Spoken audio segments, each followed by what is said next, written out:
So, hi there. I think I will have to speak softly because I start to cough so much if I whisper sometimes. And this is an article that was sent to me. It's in the magazine of Current Affairs, March 14, 2018. And it's about Jordan Peterson, the intellectual we deserve. And since it's quite long, I think I would never read it thoroughly. I would want to, but I would probably not do that if I didn't read it out loud. So I thought I could share it with you instead of sharing my own thoughts all the time. So please don't shoot the messenger. I just wanted to read it, okay? Okay.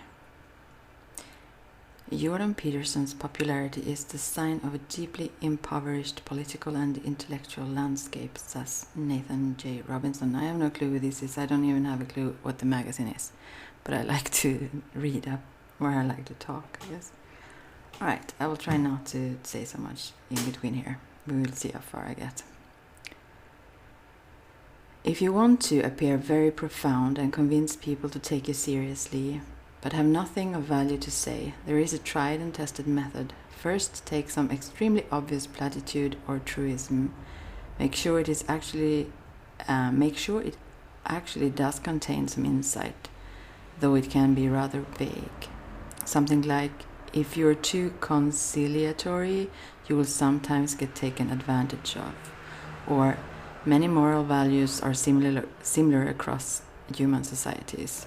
By the way, if I read something wrong, I'm sorry. Go and read that article yourselves. Anyways, that was not in the article, that was me. Yeah. Then try to restate your platitude using as many words as possible and unintelligibly as possible, while never repeating yourself exactly. Use highly technical language drawn from many different academic disciplines so that no one person will ever have adequate training to fully evaluate your work. Construct elaborate theories with many parts. Draw diagrams. Use italics. I don't know what that is. Liberally to indicate that you are using words in a highly specific and idiosyncratic sense. Never say anything too specific, and if you do, qualify it heavily so that you can always insist you mean the opposite.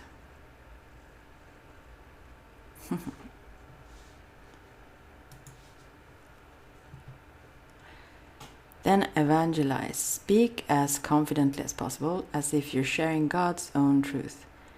Accept no criticism. Insist that any skeptic has either misinterpreted you or has actually already admitted that you are correct. Yeah. Never mind. Talk as much as possible and listen as little as possible. Follow these steps and your success will be assured. It does help if you're male and Caucasian. Jordan Peterson appears very profound and has convinced many people to take him seriously. Yet he has almost nothing of value to say. This should be obvious to anyone who has spent even a few moments critically examining his writings and speeches, which are comically befuddled, pompous, and ignorant. They are half nonsense, half banality. In a reasonable world, Peterson would be seen as the kind of tedious crackpot that one hopes not to get seated next to on a train. Well, that was like... okay, we'll just ignore that. Can't.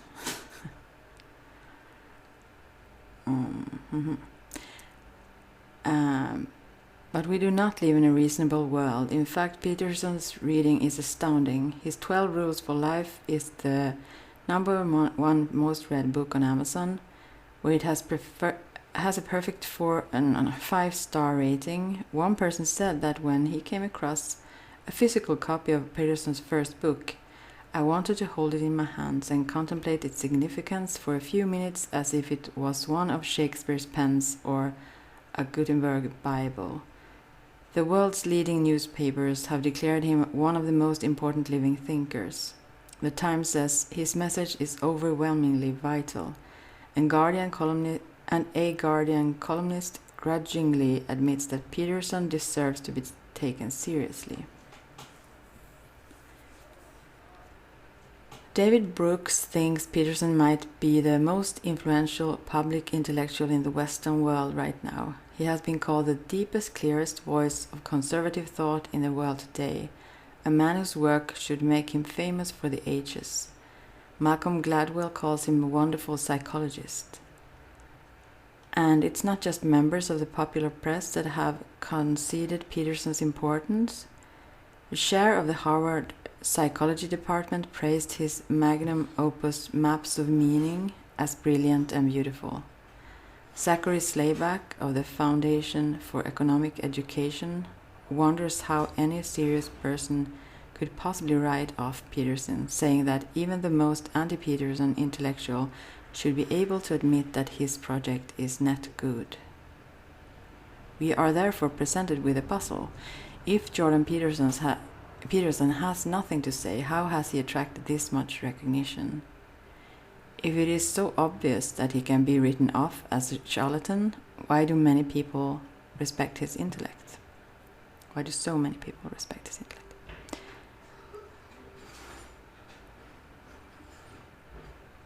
Before we address the mystery of Peterson's popularity, we need to examine his work. After all, if the work is actually brilliant and insightful, there is no mystery. He is recognized as a profound thinker because he is a profound thinker. And many critics of Peterson have been deeply unfair to his work, mocking it without reading it, or slinging pejoratives at him, like the stupid man's smart person, or a messiah come surrogate dad for gormless dimwits. That has irritated Peterson's fans, and when articles critical of him are printed, the comment sections are full of people, usually correctly, accusing the writer of failing to take Peterson seriously. An infamous Channel 4 interview with Cathy Newman, in which Newman repeatedly put words in Peterson's mouth, "So you're saying X?" confirmed the impression that progressives are trying to smear Peterson by accusing him of holding beliefs that he does not hold. Conor Friedersdorf of The Atlantic said Peterson is the victim of hyperbolic misrepresentation and encouraged people to examine what he is actually saying. But having examined Peterson's work closely, I think the misinterpretation of Peterson is only partially a result of leftists reading him through an ideological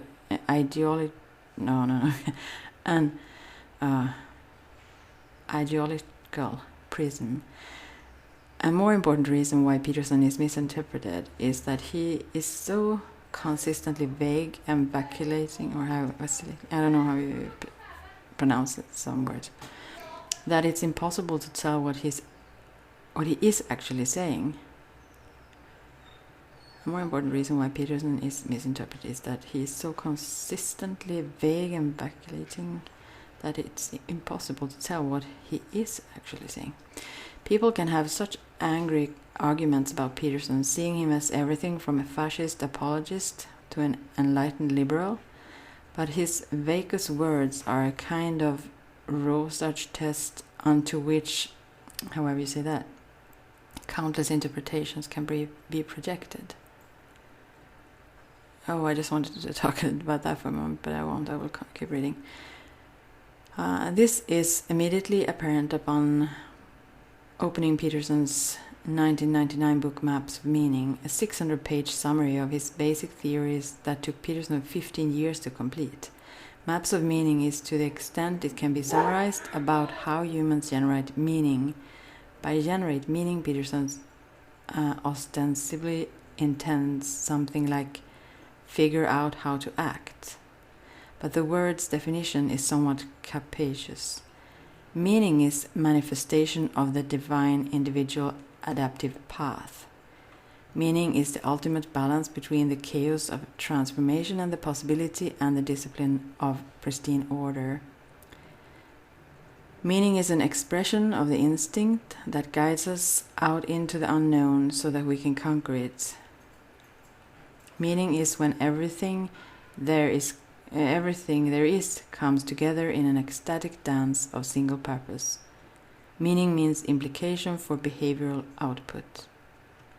Meaning emerges from the interplay between the possibilities of the world and the value structure operating within that world.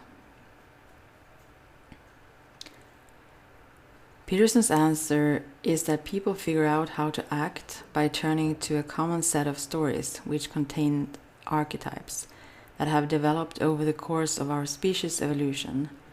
He believes that by studying myths we can see values and frameworks shared across cultures and can therefore understand the structures that guide us. But here I am already giving Peterson's work a more coherent summary than it actually deserves. After all, if many human histories have common moral lessons was his point, he would have been saying something so obvious that nobody would think to credit it as a novel insight. Peterson manages to spin it out over hundreds of pages and expand it into an elaborate, unprovable, unfalsifiable, unintelligible theory that encompasses everything from the direction of history to the meaning of life, to the nature of knowledge, to the structure of human decision-making, to the foundations of ethics. A good principle to remember is that if a book appears to be about everything, it's probably not really about anything. A randomly selected passage will convey the flavor of the thing. Nu ska vi se då. Now we shall see. I said in Swedish. Procedural knowledge generated in the course of heroic behavior is not organized and integrated within the group and the individual as a consequence of simple accumulation. Procedure A, appropriate in situation 1, and procedure B, appropriate in situation 2, may clash in mutual violent opposition in situation 3. Under such circumstances, intrapsychic or interpersonal conflict necessarily emerges. When such antagonism arises, moral revaluation becomes necessary. As a consequence of such revaluation, behavioral options are brutally rank-ordered, or less frequently, entire moral systems are devastated, reorganized and replaced. This organization and reorganization occurs as a consequence of war. In its concrete, abstract, intrapsychic and interpersonal variants, in the most psychic, where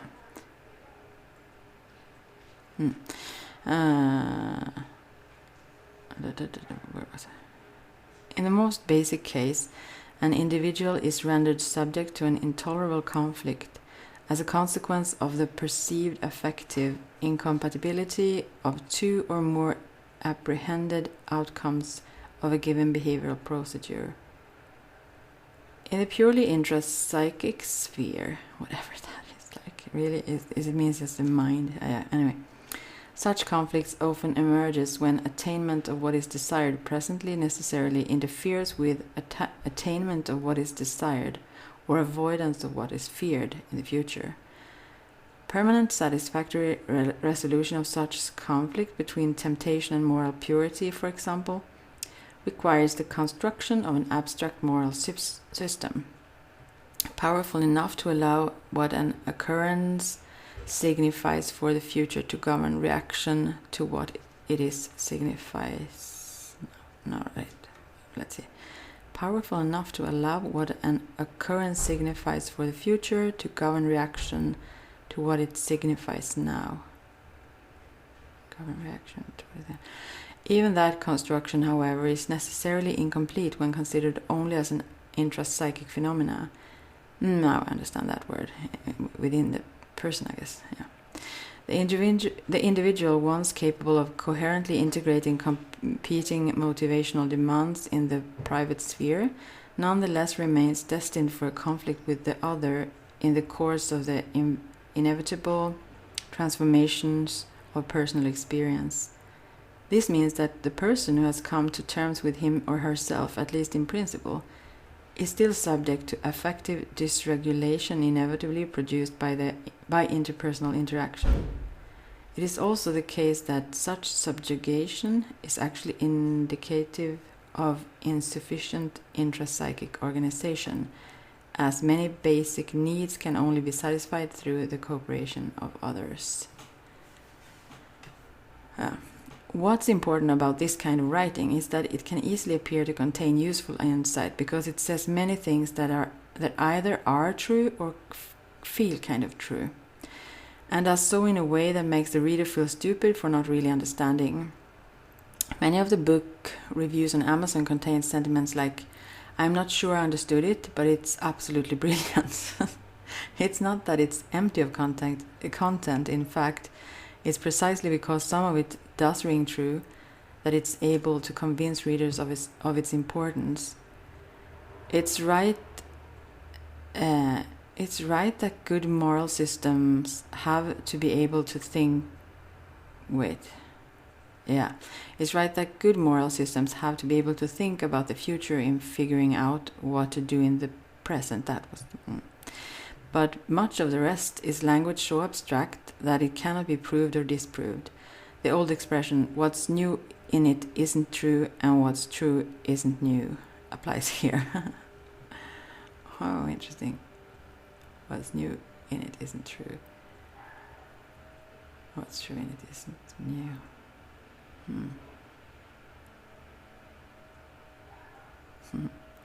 Another passage in which Peterson gives his theory of law. Law is necessary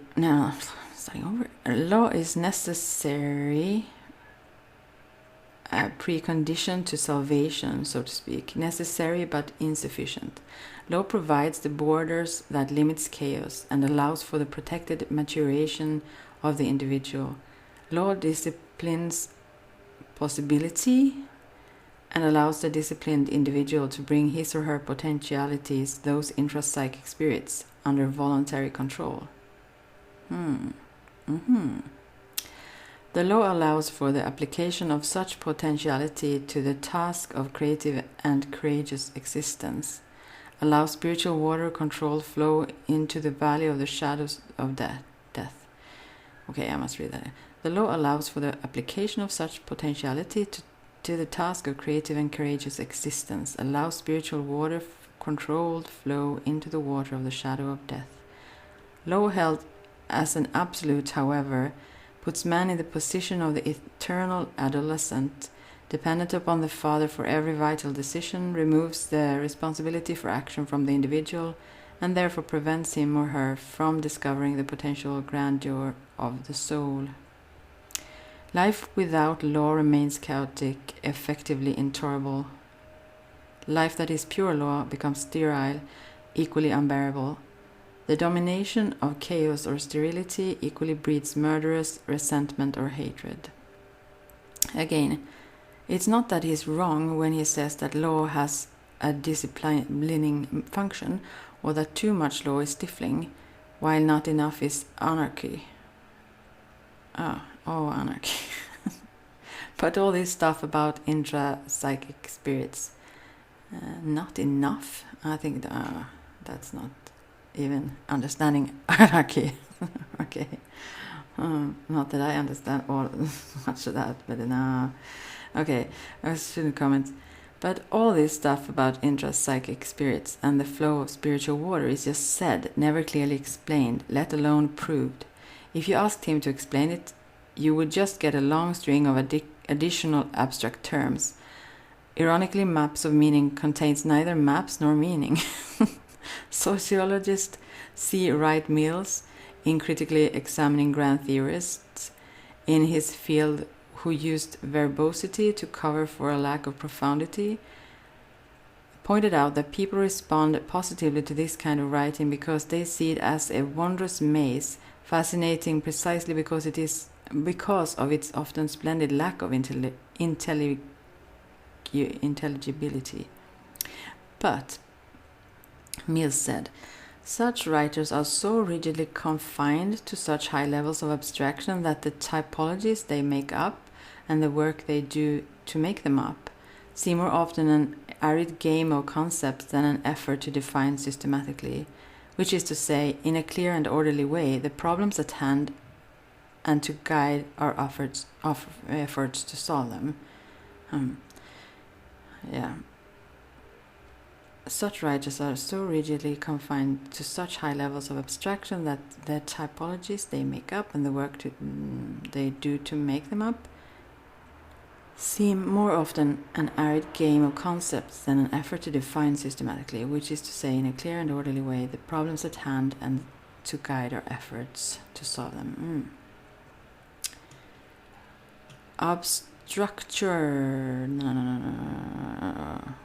Obscurantism is more than a desperate attempt to feign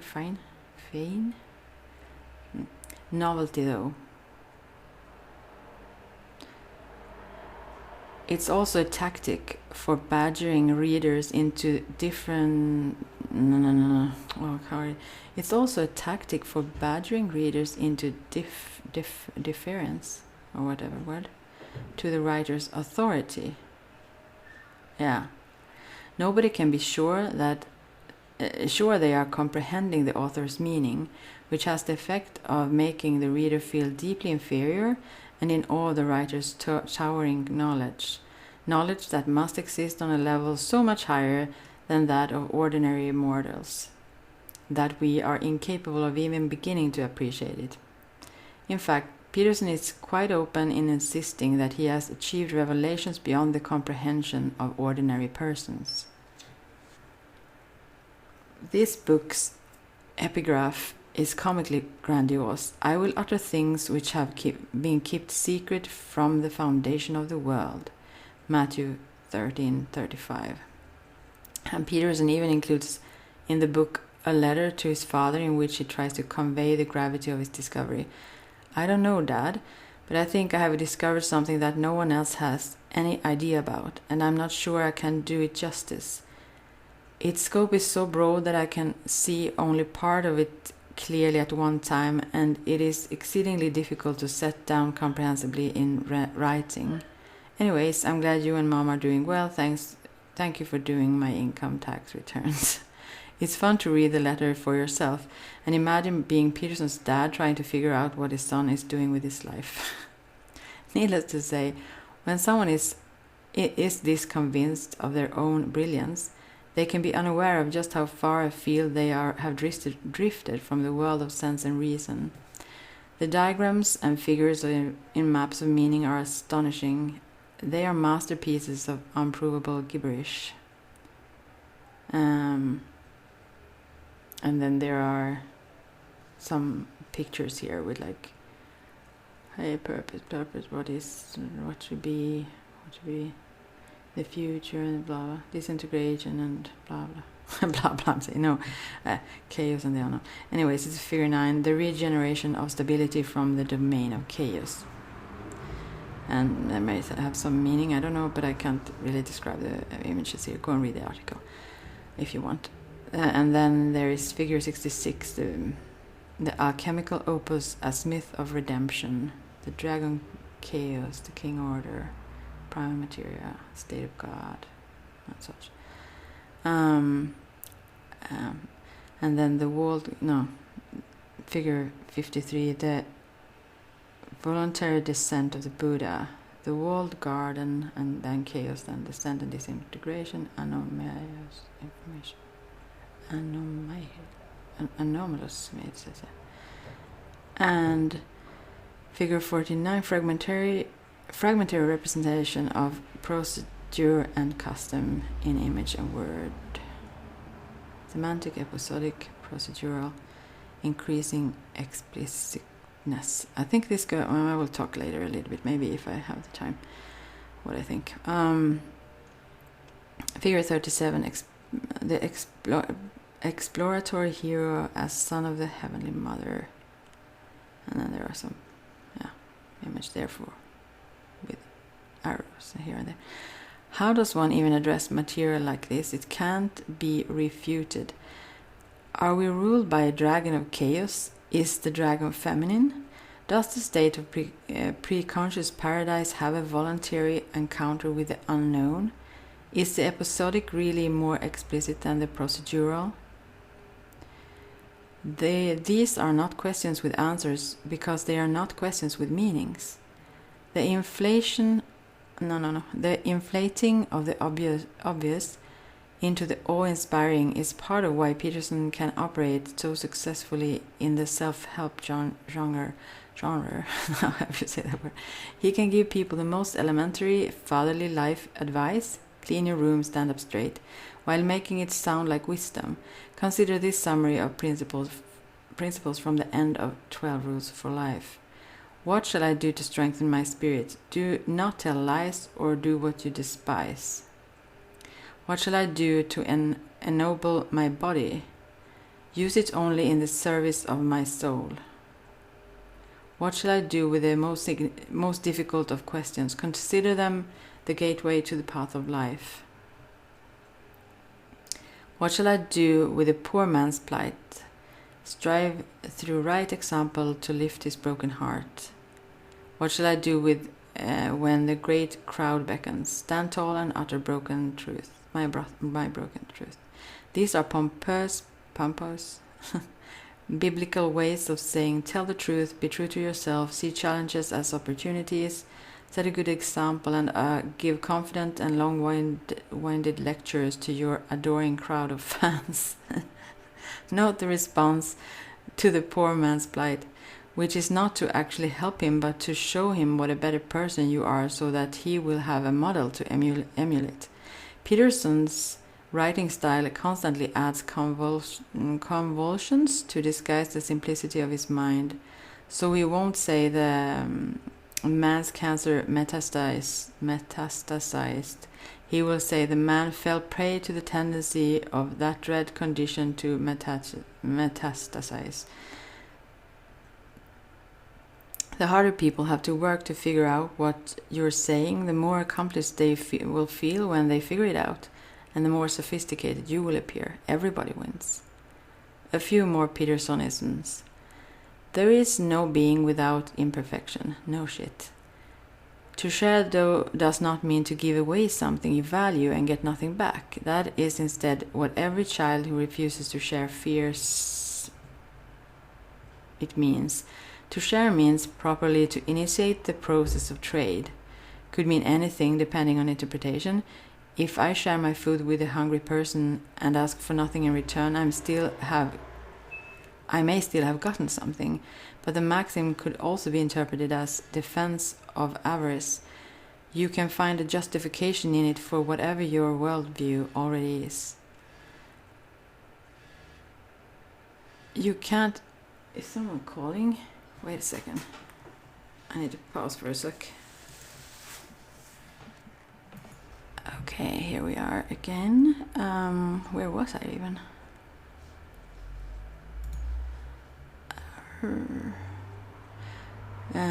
You can't make rules for the exceptional, by definition. The future is the place of all potential monsters. The future is the place for all potential everything. True.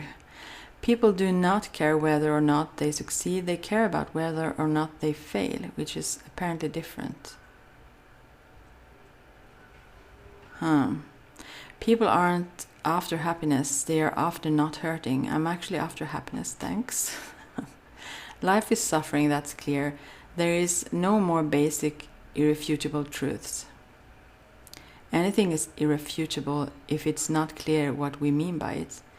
You cannot be protected from the things that frighten you and hurt you, but if you identify with the part of your being that is responsible for transformation, then you're always the equal or more than the equal of the things that frighten you. Unless you're frightened of leopards and are subsequently eaten by leopards.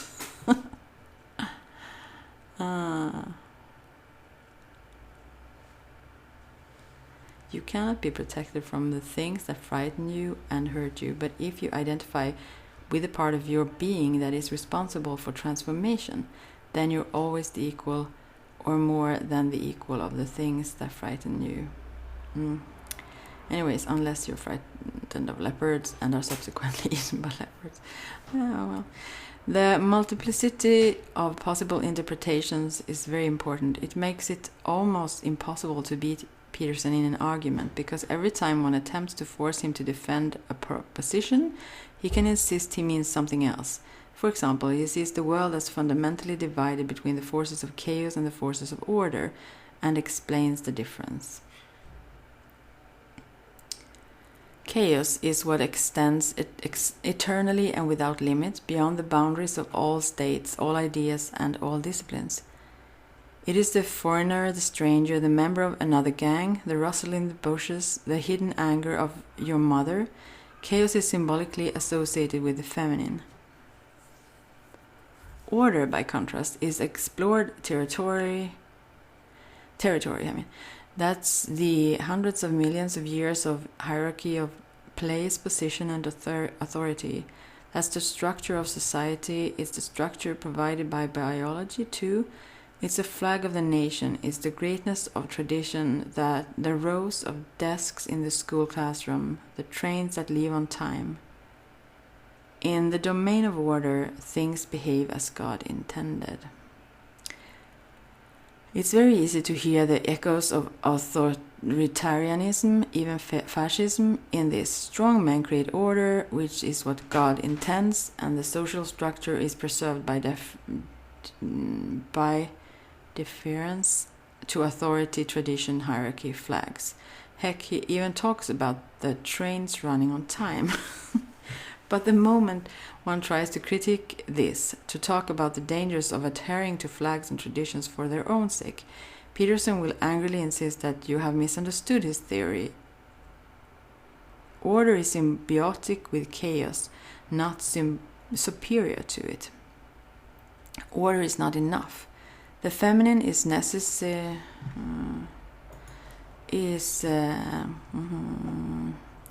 The feminine is necessary as well, because chaos is associated with the possibility itself, the source of ideas, the mysterious realm of gestation and birth.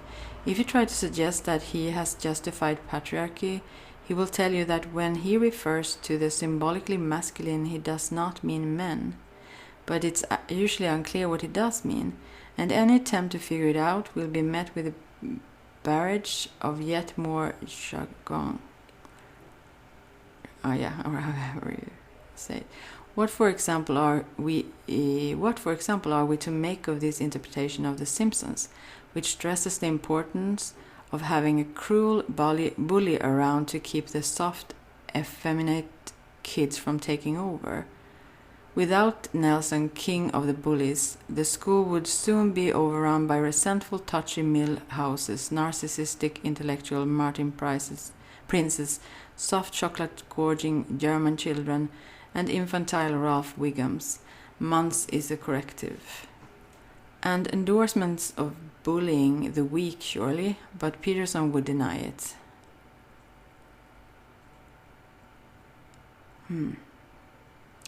Consider the way Peterson talks about the threat of physicality.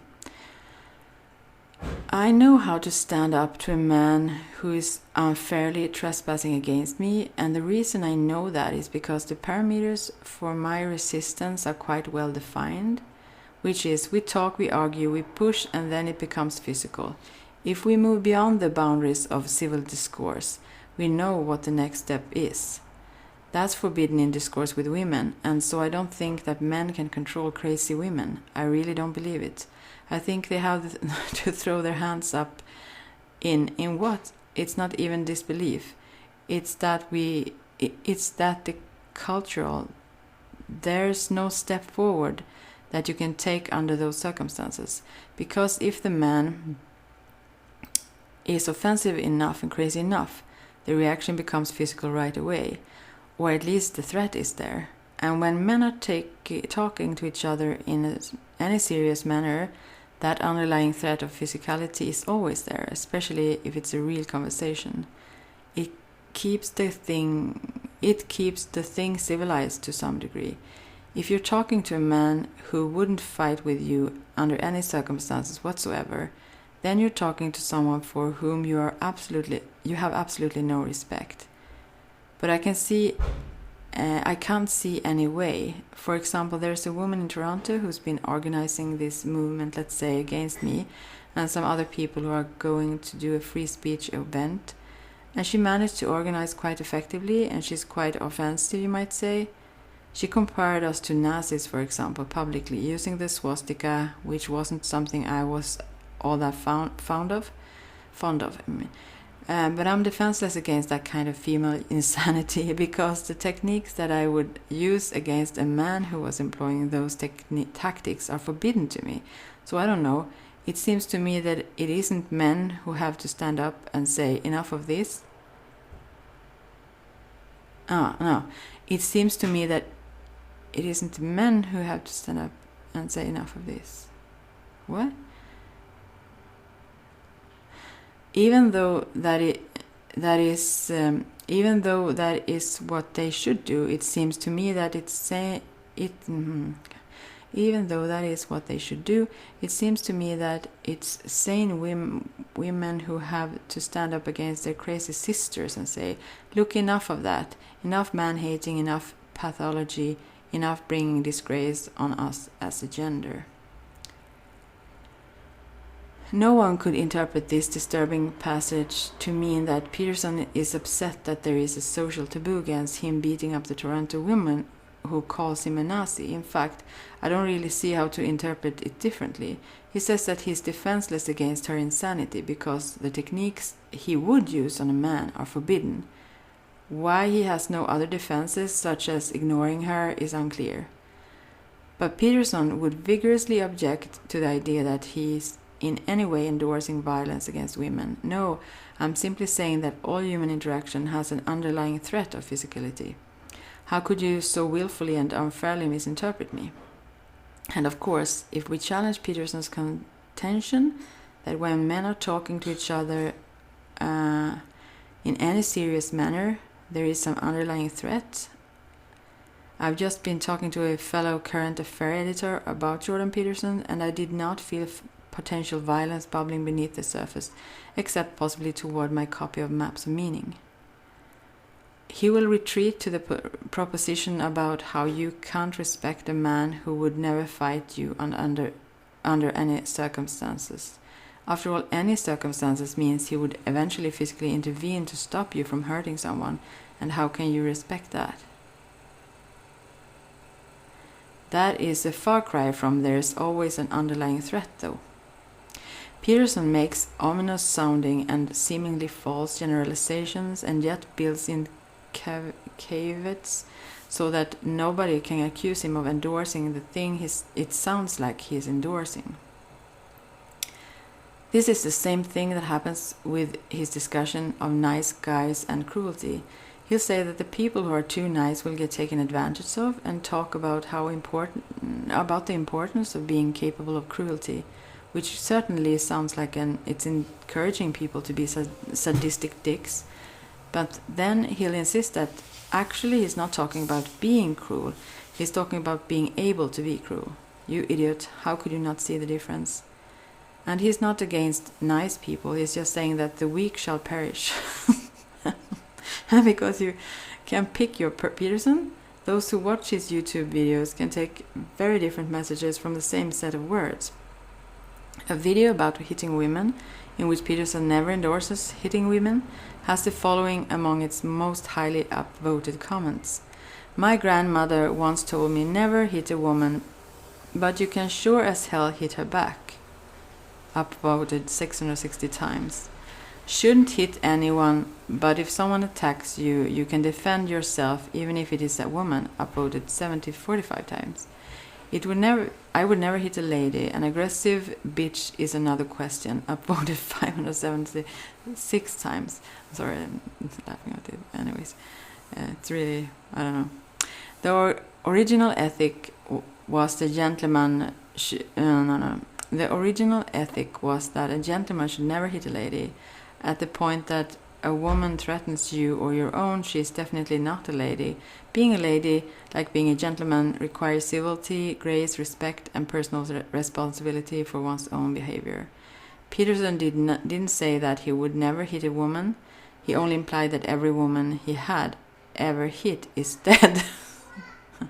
I believe women deserve rights, and lefts upvoted 550 times. Oh my god. If people who follow you seem to say things like this a lot, you should probably think hard about why you are attracting this kind of audience. Yeah, it's not that Peterson is endorsing violence, but because he's a Rorschach, okay, however you say that, test who can be interpreted many ways. His lectures about the chaotic female and the necessity of strength and the capacity for cruelty provide ready material to those seeking philosophical rationalizations for aggression. Peterson is at his murkiest when he's talking about nature. Half the time he seems to be committing to the naturalistic fallacy. He'll describe the tendencies that exist and imply that these things are therefore good. So he'll talk about dominance hierarchies among lobsters and exhort young men to look for your inspiration to the victorious lobster.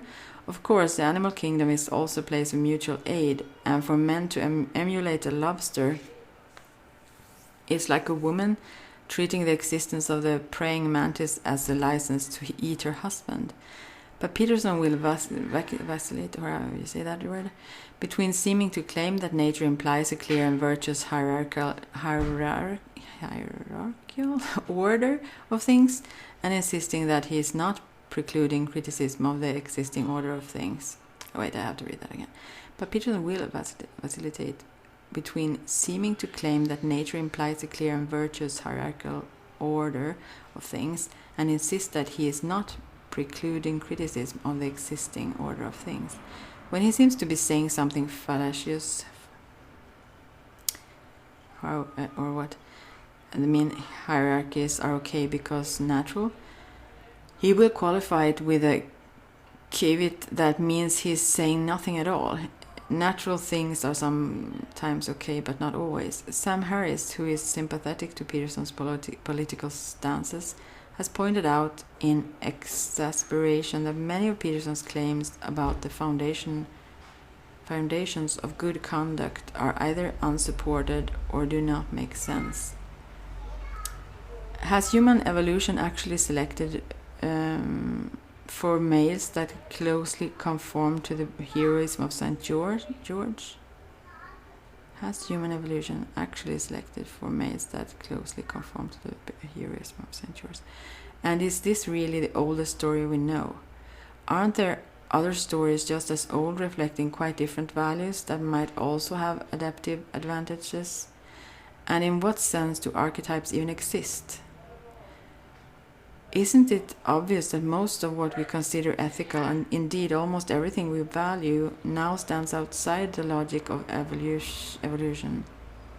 Caring for the disabled children would most likely have been maladaptive for our ancestry during any conditions of scarcity, while cannibalism recommended itself from time to time in every corner of the globe. How much inspiration should we draw from the fact that killing and eating children is also an ancient archetype? There is no good reason for turning to evolution and the animal kingdom for moral advice, yet this is what Peterson recommends, or doesn't. I'm dreading the inevitable emails insisting that "I just don't understand Peterson" contain copious quotes in which he insists he is saying the opposite of things he seems to be saying everywhere. By the way, an amusing aside, a few years ago my colleague Oren Nimni and I wrote a parody of nonsensical academic grand theory called Blueprints for a Sparkling Tomorrow, which literally happens to contain a passage recommending that human beings look to lobsters for moral advice. We therefore propose a substitute outlet for humankind affections, the arthropod. Anyone who has attended a lobster wedding knows full well the kind of profundity and romanticism of which these divine creatures are capable. Yet the arthropod languages in America's batting cages and seafood joints stripped of its potential and dismissed in its attempts to make edifying contributions to civic life. Peterson's failure to credit us borders on academic malpractice. To the extent Peterson has any kind of response to the charges that he is making all of this up, it's just that imagination is real. What's common across all human experience across all time, there are moral or metaphysical or phenomenological realities that have the same nature. You can't see them in your life by observing them with your senses, but you can imagine them, with your imagination. And sometimes the things that you imagine with your imagination are more real than the things that you see. And when an interviewer asked him why people should believe the myths he cites, Peterson response is that, well, you might as well take something seriously because life is serious, damn it. And a catastrophe awaits you, yeah. Interviewer: because a lot of people just look at these stories like Tiamat and Marduk or the Christ story and the Bible stories and say, well, those are nice stories, but I'm not going to take it seriously. What's the case you make? Because I know actually, Peterson, well, what are you going to take seriously then? You are going to take nothing seriously? Well, good luck with that, because serious things are coming your way. If you're not prepared for them by an equal metaphysical seriousness, they will flatten you. You can be dismissive with regards to wisdom, but that doesn't protect you from the coming catastrophe. This is not a persuasive argument. I don't mean to say that all of what Peterson says in the category of not even wrong is in the category of not even wrong. Some of it is actually just wrong. He is unreliable. He is an unreliable guide to the facts. There are far more female physicians than there are male physicians, which is false for the US, Canada, and the UK, or his promotion of a bizarre conspiracy theory that Google is manipulating the search results for bikini to include plus-size models for politically correct reasons, which they aren't, he says. I don't know. His reading comprehension skills are limited. Here is Peterson's description. I don't know about that, though. No, I don't know about anything of this. Here is Peterson describing an important political awakening he experienced from reading George Orwell, who he says finally convinced him to be a socialist. My college roommate, an insightful cynic, expressed skepticism regarding my ideological beliefs. He told me that the world could not be completely encapsulated within the boundaries of socialist philosophy. I had more or less to do this conclusion on my own, but had not admitted so much in words. Yeah, finally convinced him not to be a socialist. Yeah, he says.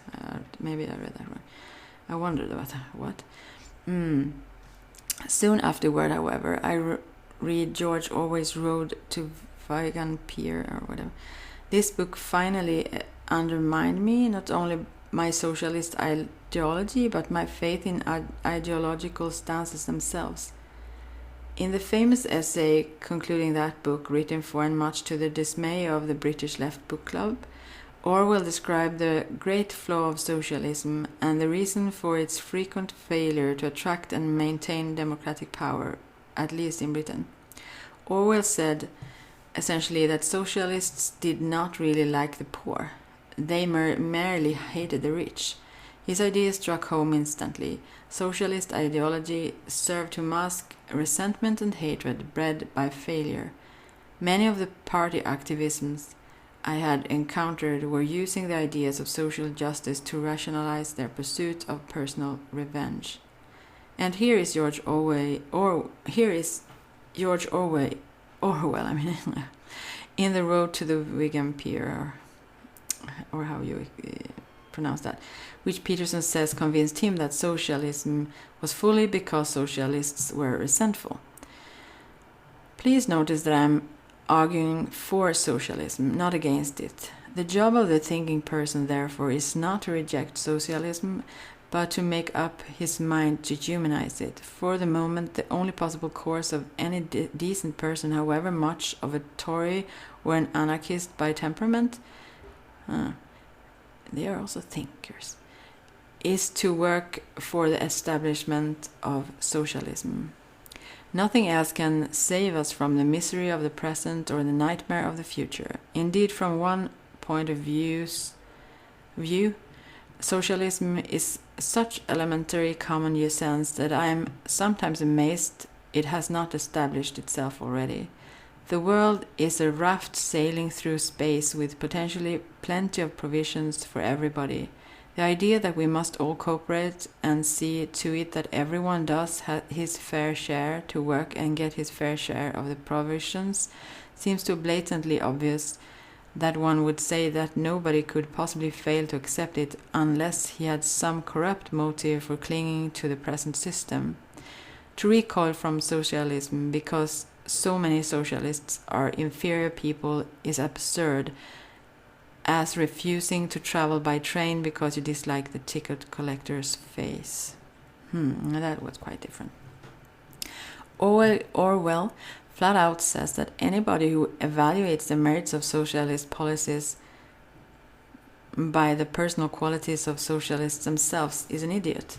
Peterson concludes that Orwell thought socialist policies were flawed because socialists themselves were bad people.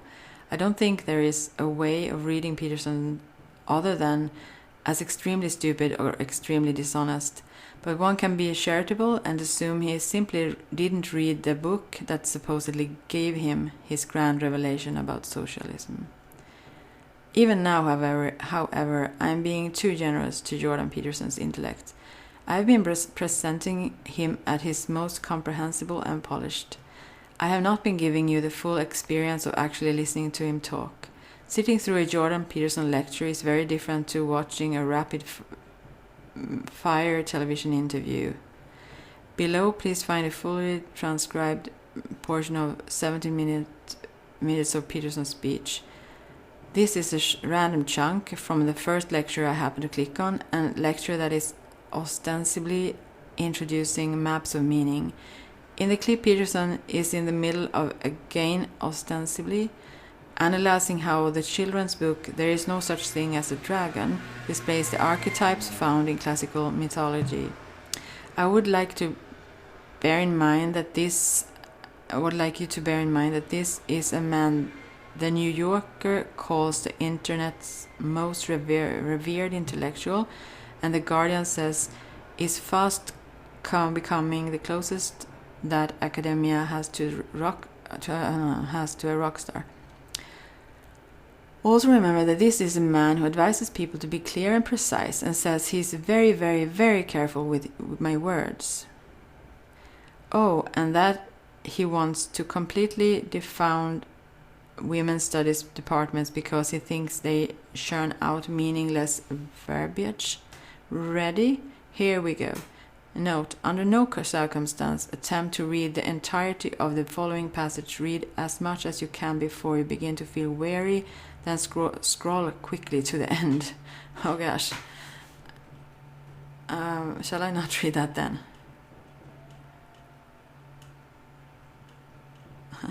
Oh, this was quite long, right? Okay, I mean, I will read it anyways. By no means.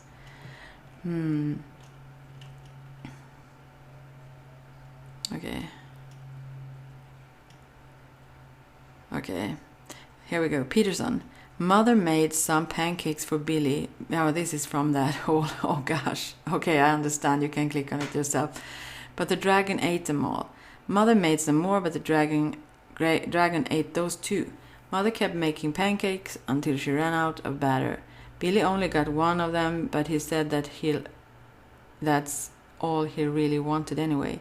So I'll tell you another story about that. So when I lived in Boston, I had little kids, and my wife took care of some neighborhood little kids because she didn't have a green card, and she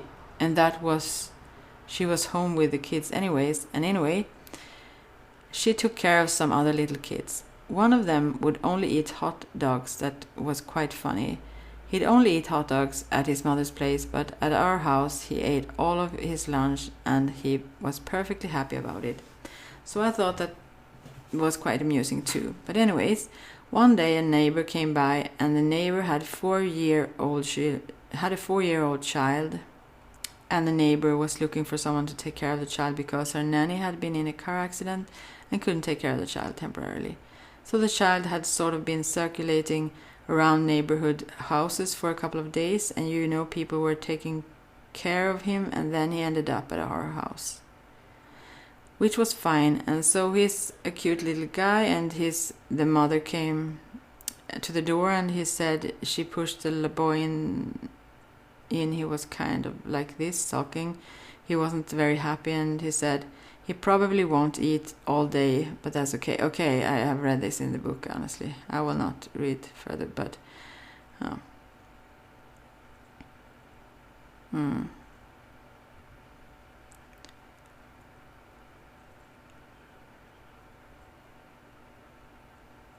Yeah.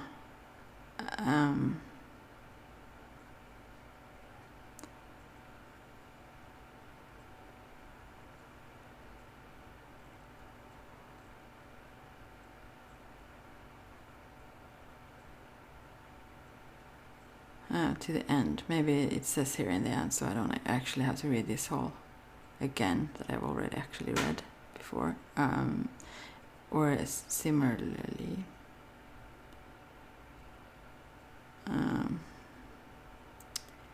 Let's see.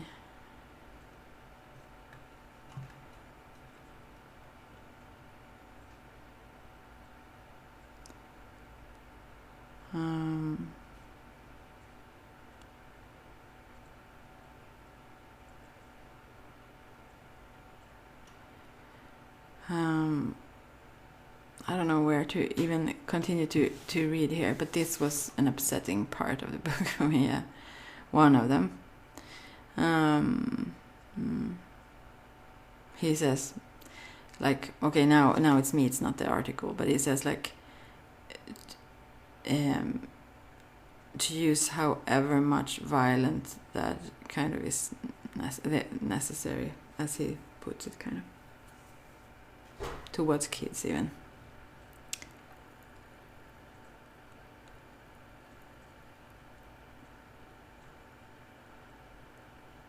Yeah, I can hear his voice when I read his text. No man, he was not going to let that piece of information in. Yeah.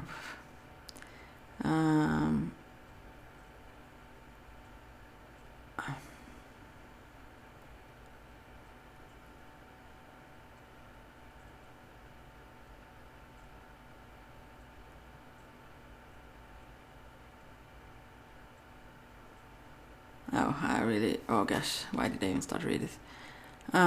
Okay, you will have to read the article yourself then.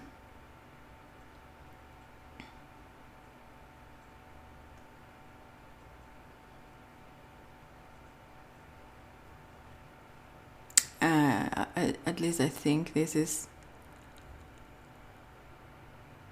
I really don't know. I'm not sure if this is the same kind of story. I think it's similar anyway. Or maybe it was someone who didn't... Yeah, never mind. Having safely established that Jordan Peterson is an intellectual fraud who uses a lot of words to say almost nothing, we can now turn back to the original question. How can a man incapable of relying the content of a children's book become the most influential thinker of his moment? My first instinct is simply to sigh that the world is tragic and absurd, and there is apparently no height to which confident fools cannot ascend.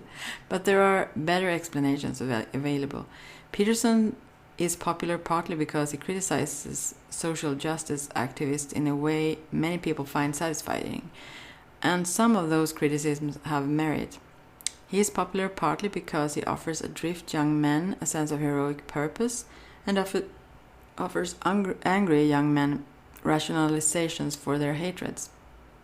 And is popular partly because academia and the left have failed spectacularly at helping make the world intelligible to ordinary people and giving them a clear and compelling political vision. Peterson first came to international prominence when he publicly opposed Canada's Bill C-16, which added gender expression and identity to the list of prohibited grounds of discrimination in the Canadian Human Rights Act. Peterson claimed that under the bill he could be compelled to use a student's preferred gender pronoun or face criminal prosecution, and suggested that social justice activists were promoting a totalitarian ideology. In fact, there was nothing in the bill that criminalized the failure to use people's preferred gender pronouns, full text, and I share the belief that government legislation requiring people to use particular pronouns would be an infringement on civil liberties. But since that's a position shared by Noam Chomsky and the ACLU, it's not a particularly devastating criticism of the left. And when Peterson goes beyond the very narrow issue of compelled speech, his take on social justice isn't much more sensible than his lecture on Jungian archetypes in The Story of the Pancake Dragon. Examine, for example, how in his Channel 4 interview Peterson talks about the totalitarian tendencies of the activists who try to add gender identity to the Human Rights Bill. Peterson, I did compare them to Mao. I was comparing them to the left-wing totalitarians, and I do believe they are left-wing totalitarians.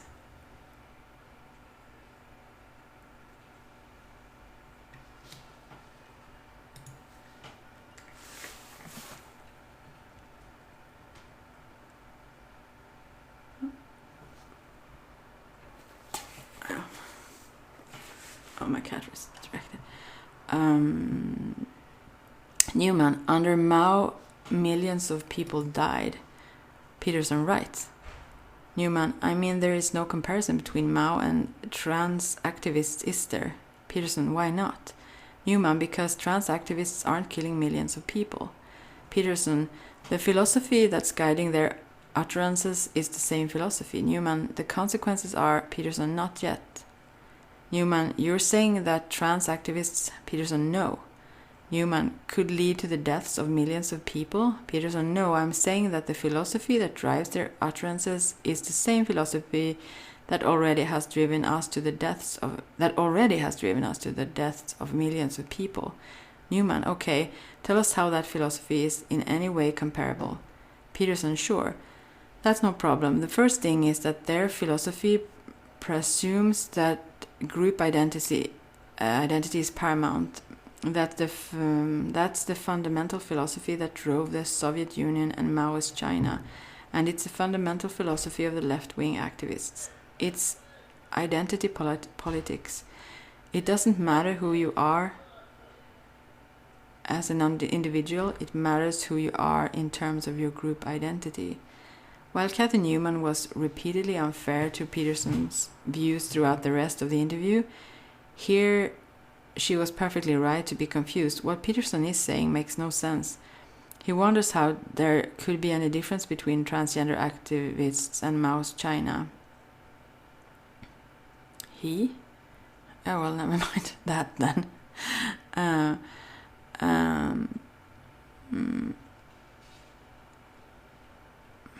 Yeah. Let's see, where was I now? Then is told that the difference is millions of deaths.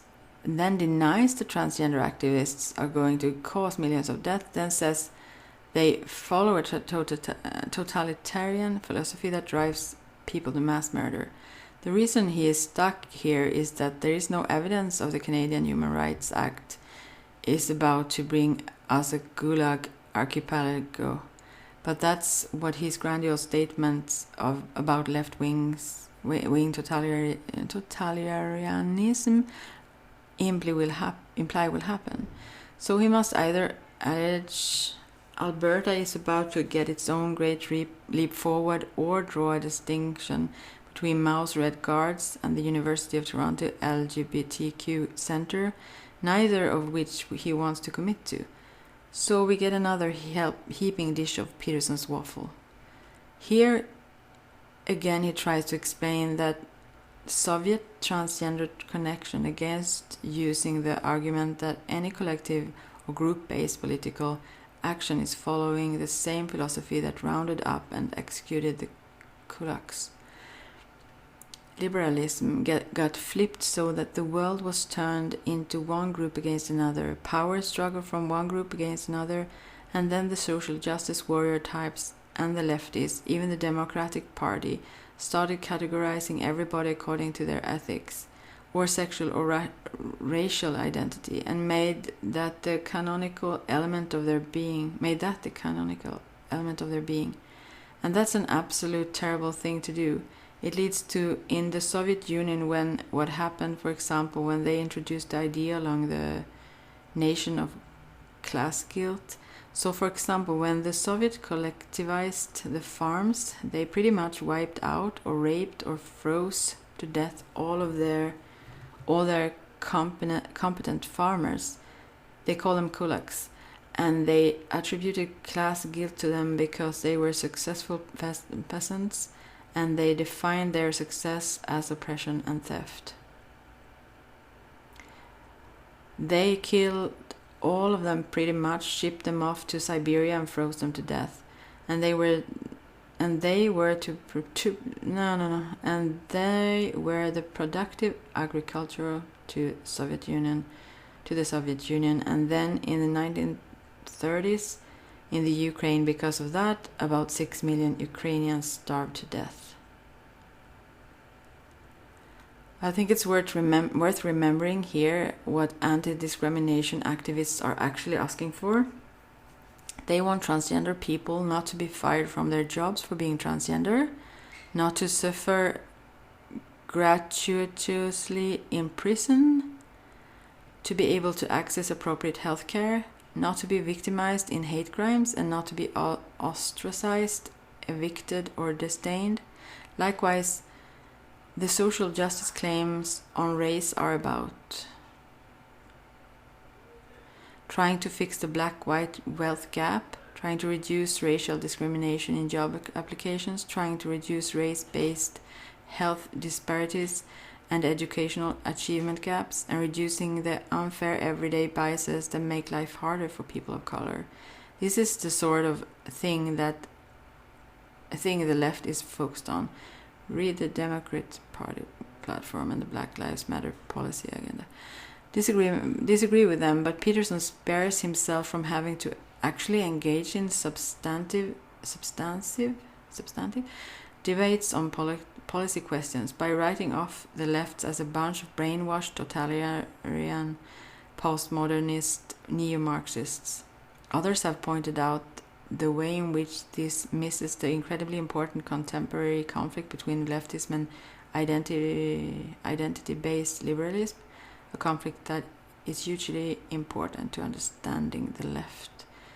In fact, Peterson doesn't really seem to understand what politics are to begin with. He says he is against ideology despite constantly opinioning on social questions by applying an elaborate personal theory of everything.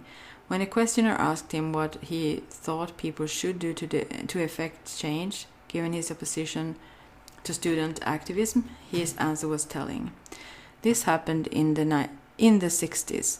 As far as I can tell, that we got this misbegotten idea that the way to conduct yourself as a responsible human being was to hold placards up to protest, to change the viewpoints of other people, and thereby usher into the utopia.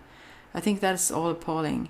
I think it's appalling. I think it's absolutely absurd that students are taught that that's the way to conduct themselves in the world. First of all, if you're 19 or 20 or 21, you don't bloody well know anything. You haven't done anything. You don't know anything about history, you haven't read anything, you haven't supported yourself for any length of time. You've been entirely dependent on your state and on your family for the brief few years of your existence. And the idea that you have any wisdom to determine how society should be reconstructed when you're sitting in the absolute lap of luxury protected by processes you don't understand. Let's call that a bad idea. The idea that what you should do to change the world is to find people you disagree with and shake paper on sticks at them. It's just activism. Then is arrogant brats holding paper on sticks a peculiar and appalling phenomenon he believes started in the 60s. Never mind that what he's talking about is more commonly known as the civil rights movement, and the paper on sticks said we shall overcome and end segregated schools on them. And never mind that it worked and was one of the most morally important events in the 20th century. Peterson, who is apparently an alien to whom political action is an unfathomable mystery, think it's been nothing but 50 years of childish virtue signaling. The activists against the Vietnam War spent years trying to stop a horrific atrocity, horrific atrocity that killed 1 million people and had a very significant effect in drawing attention to that atrocity and finally bringing it to a close. But the students are the ones who don't know anything about history. Here is where Jordan Peterson's self-help routine connects with his politics. Peterson seemingly discourages all serious political involvement. He says cultivating the self and reading great books is more important than any possible political action.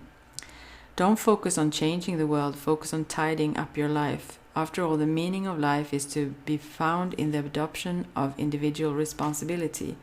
And when you win everything, everyone around you win too. Because it means you shine a light on the whole world. 12 Rules for Life makes it explicit. Stop questioning the social order. Stop assigning blame for problems to political actors. Stop trying to reorganize things. Have you taken full advantage of the opportunities offered to you? Are you working hard on your career or even your job? Or are you letting bitterness and resentment hold you back and drag you down? Have you made peace with your brother? Are there things that you could do that you know you could do that would make things around you better? Have you cleaned up your life? If the answer is no, here's something to try. Stop doing what you know to be wrong. Start stopping today. Don't blame capitalism, the radical left, or the iniquity of your enemies. Don't reorganize the state until you have ordered your own experience. Have some humility. If you cannot bring peace to your household, how dare you try to rule a city? Set your house in perfect order before you criticize the world. Note, perfect. And since one's house can never be in perfect order, one can never criticize the world. This is most obviously an invitation to total depoliticization and solipsism. But it's also a recipe for making miserable people even more miserable. Blame yourself. Why haven't I fixed this? I suck. Well, it's certainly possible that you suck. Most of us do. But the world also does have injustices in it. A lot, in fact. Peterson speaks to disaffected millennial men, validating their prejudice about feminists and serving as a surrogate father figure. Yet he's offering them terrible advice, because the individual responsibility ethic makes one feel like a failure for failing. Oh, sure, his rules about standing up straight and petting a cat when you see one is innocuous enough, but you shouldn't tell people that their problems are their fault if you don't actually know whether their problems are their fault. Millennials struggle in part because of a viciously competitive economy that is crushing them with debt and lack of opportunity. Sure, Peterson might train guys to be more brutal and tough-minded, and a few of them will do better at the competition. But if you can't pay your student loans or your rent and you can't get a better job, what use is it to you that you should adopt a confident lobster posture? But here, the left and academia actually bear a different share of blame, a decent share of blame. Why is Jordan Peterson's combination of drivel and cliché attracting millions of followers? Some of it is probably because alt-right guys like that he gives a seemingly scientific justification for their dislike of social justice warriors. Some of it is just the self-help always sells. Another part of it, though, is that academics have been cloistered and helpful, and the left has failed to offer people a coherent political alternative. Jordan Peterson is right that people are adrift and in need of meaning. Many of them lap up his lectures because he offers something resembling insight and promises the secrets to a good life. It's not actually insight, of course. It's stuff everybody already knows, dressed up in gobbledygook. But it feels like something. Tabata Southey was cruel to call Jordan Peterson the stupid man's smart person. He's the desperate man's smart person. He feeds on angst and confusion. Who else has a serious alternative? Where are the other professors with accessible and compelling YouTube channels, with books of helpful advice and long Q&A sessions with the public? No wonder Peterson is so popular. He comes along and offers rules and guidance in a world of wild chaos. Just leave it to Dad, everything will be alright. This is a fruitless path, though. That's not just because Peterson is a charlatan. If he was just offering up his brand of hearty intellectual stew, as the Chronicle of Higher Education, never mind that, they fixed something with the car. And have been doing so since some days now. As the Chronicle of Higher Education called it, going around sprinkling in ideas from philosophy, fiction, religion, neuroscience, and a disturbing dream his 5-year-old nephew had one time. We could just laugh at him. But the Peterson way is not just futile because it's pointless. It's futile because ultimately you can't escape politics.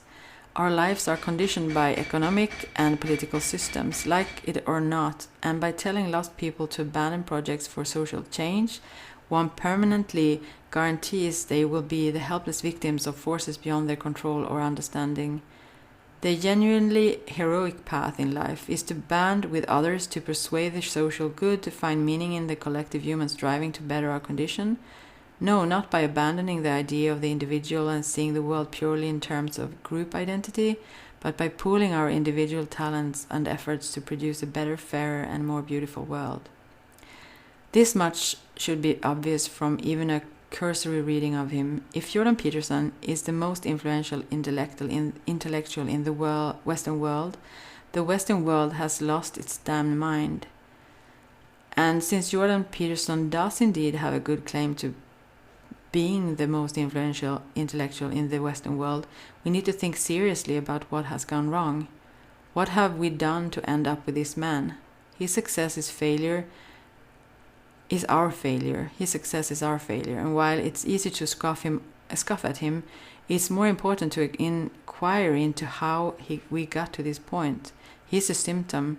He shows a culture bereft of ideas, a politics without inspiration and principle. Jordan Peterson may not be the intellectual we want, but he is probably the intellectual we deserve. Just kidding, you're great, it says then. And yeah. And this was written by Nathan J. Robinson. Yeah. Okay. And the text there, I don't think it was, the text that I skipped there, I don't think it was about what I thought. It was just that he was going in circles and talking. I think that was why he had that there, kind of. Maybe not in circles, but like, yeah. So you get an idea of the way he talks, like. Right. Well, I'm glad that you maybe didn't listen, but I'm glad that I actually read this.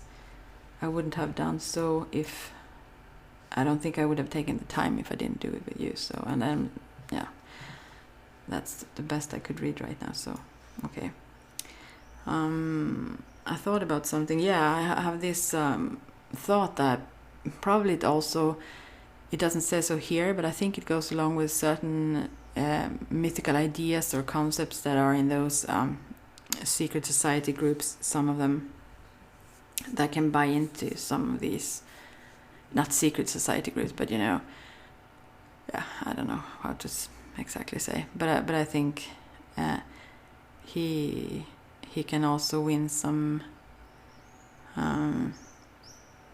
sort of respect there by some, because he speaks in this kind of language, right?